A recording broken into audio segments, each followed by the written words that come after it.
Welcome back to part 2 of my series featuring the mascots and adopted animals accumulated by Kiwis at war. This video goes from World War II to when live animals became a no-no amongst the services. In many cases it was already a no-no, but those in command knew it was good for morale and simply turned a blind eye to the practice. Mascots and pets in this context are rather interchangeable terms. There are some stunning photos here. Now cameras are more prevalent. Even if you can't place New Zealand on a map, hate war movies with a passion, you will still enjoy the series. I must again pay fitting tribute to the owners and preservers of these photos. We owe you and your predecessors a huge debt. And by the way, should you be into military mascots, animals at war, and this is all your cup of tea, you'll be pleased to know I will be doing a separate dedicated video on this mutt. Major. As with number 1, the earlier years, there still remain a number of beasts I could not affix a name to. Nevertheless, they are worthy of inclusion. 2 of these unknowns can kick us off.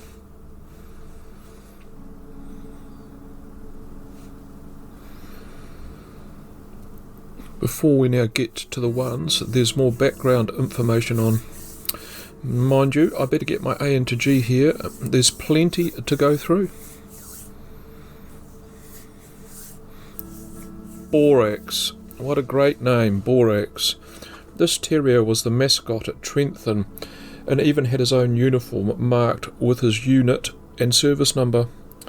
Got smuggled on board the troop ship and was only discovered by the powers that be after it was too late to turn round, and he ended up in England.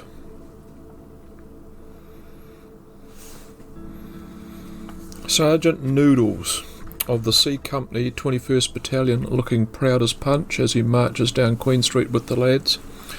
Like Borax, he was due to be clandestinely slipped aboard a ship on the way to England, only that plan went astray when he was spotted, literally being led up the gangplank.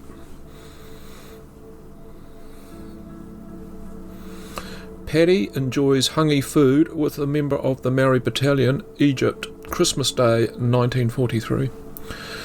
Another canine mascot from the same ranks was Booboo, who would be given the ceremonial rank of Colonel. Booboo was smuggled back into New Zealand by this fine gentleman. Japan John Ruru. Inseparable, they are now both buried in the Terakaka cemetery just outside Gisborne.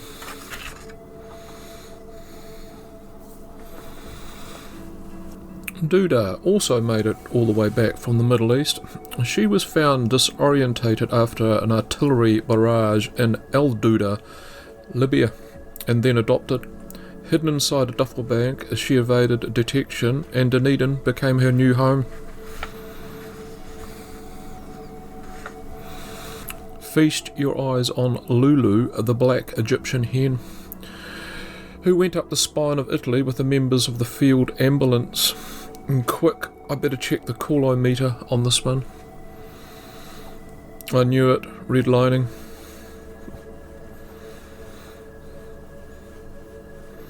Johnny Checketts with another pilot's dog. Checketts led an extraordinary life, not confined to 14 kills in his Spitfire. Sticking to the Battle of Britain theme, Ringy the Spaniel beside Francis Brinsden, who is calmly reading a book whilst awaiting to be summoned into the skies over England. Better not leave the playful Gus out of the action.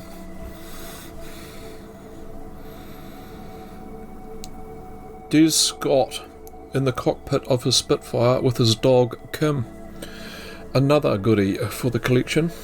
This is real reality TV.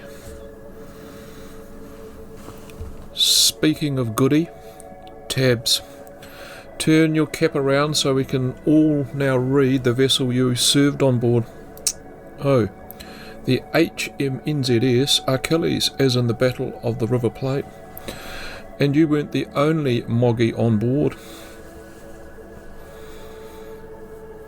Number 2 features being held by a sailor giving a victory speech in Auckland, and there's a video on that occasion on YouTube. Only posting it here will trigger a copyright complaint. And not to be left out, we have number 3. The Achilles was positively bursting with Moggies. Tabs number 2. The guff is on the screen. And in case you're wondering, this is the Scarba on your screen. Now for something completely different from 1943. Machine gunner Balak in Libya, Saida to be exact, with the section's mascot, a rabbit.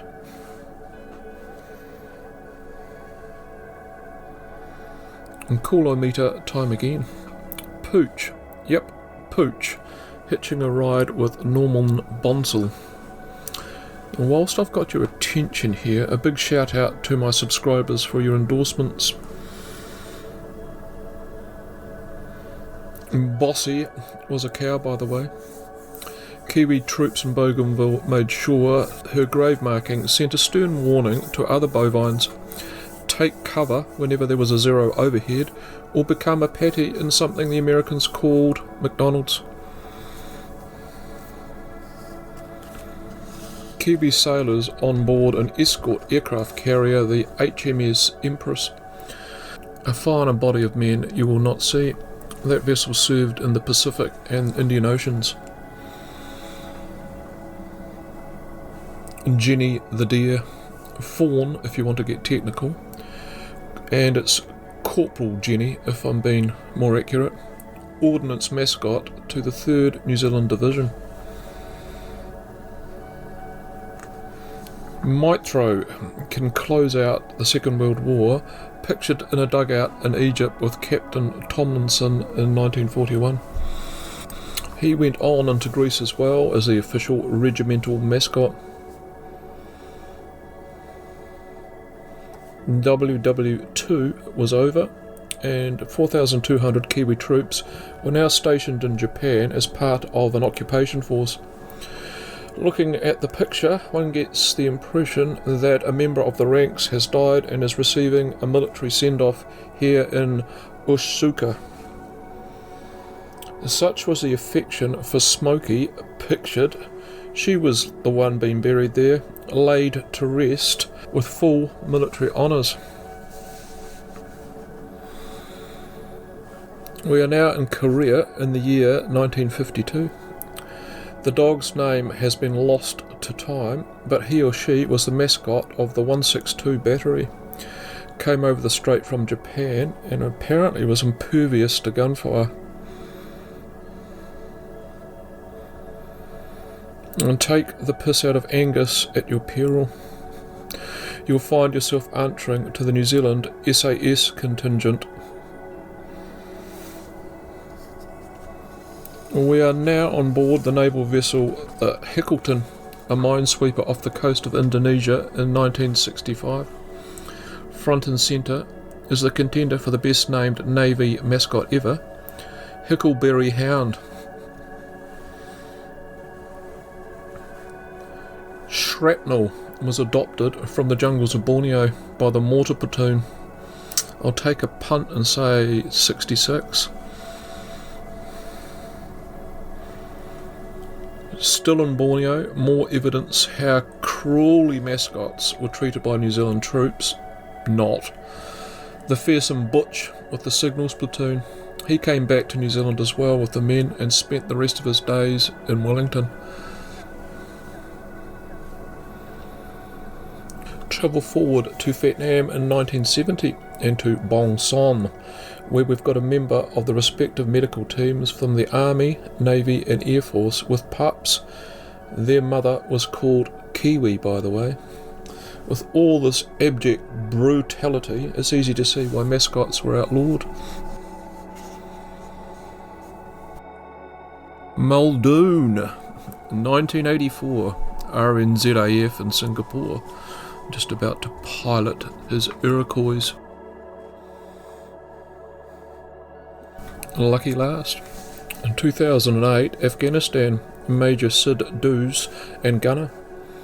Doos led the New Zealand reconstruction team. The Taliban said Gunner was a bit chewy, and thanks for all the roads and bridges. They will come in handy flooding Europe with cheap opiates. What a selection, eh? And this was a project I embraced from start to finish.